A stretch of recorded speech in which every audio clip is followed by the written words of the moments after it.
Well, hi everybody, I'm Jeff B, and this is the Ambassador guitar. The Ambassador guitar is a 2-pickup guitar with 2 isolated outputs.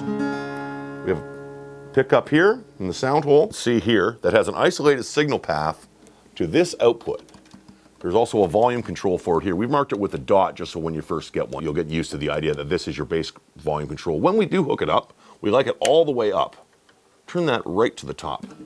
That's why we went with an active pickup, is because there's a battery in here and it helps liven up the signal so that it hits that octave pedal nice and hard and we get a clear bass response out of that. So it comes out, the signal path for the bass path is out of here into an octave pedal and then into the bass amp. Treat it like you would treat a bass amp. Have it go out there, it's going to hit our octave pedal and it's going to go into a bass amp or a separate channel on the PA system that has been mixed like you would handle a bass guitar, something that's going for the low frequency, because that's really what you need for this to work correctly. The signal path from here, out of this, the regular is just the piezo pickup to another volume control here, basic passive volume control, out to this jack, out to a guitar system or your PA normally, DI box, however you normally operate. So when you hook up, you want to turn both your amplifiers off, and as I mentioned, you need 2 amplifiers because we're going to run 2 signals or 2 channels on your mixer, however you decide. Zero them, turn them down, do this first. I use a blue cable just to keep the signal path clean for the bass, and then this is my regular signal with the black cable here.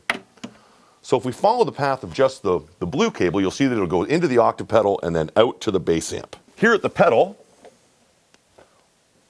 we like the octave effect cranked all the way up, and the normal effect, which is just your regular signal path, because we're going for bass enhancement, we turn that all the way down. If there's a switch that allows for low, this one goes high, medium, and low frequency enhancement. We like it in the very low. We're going for super low, warm, low-end bass response.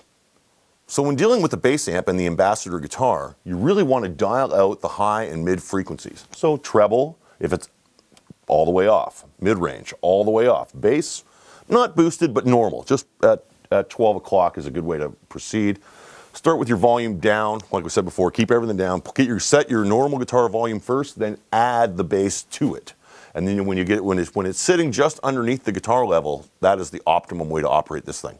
You want to mix it underneath the volume of the regular pickup here, which is this pickup and this control unlabeled, and this output that's unlabeled is the regular guitar. So you want to treat this output like you would treat a bass guitar. You want it to go to a bass amp, you want it to go to a DI, to the mixer, and then dial it down like you were getting a direct bass guitar signal, because it's going to definitely give you this low end, and if you put it into something that can't handle bass response, you're going to blow something. Mix the bass with the master control on the bass amp or on the PA system.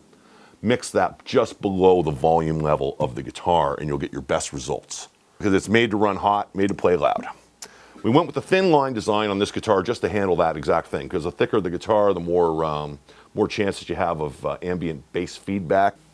Sealed tuners, nice scale cutaway neck. This is a player's guitar. All the way up the neck, it seems to respond very well. These are, mid-range acoustic guitars enhanced with top-grade electronics and a new way of doing it.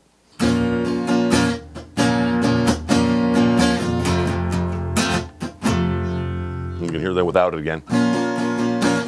So it's a real tool for enhancing. You can mimic having the bass player, or maybe not, bring one at all.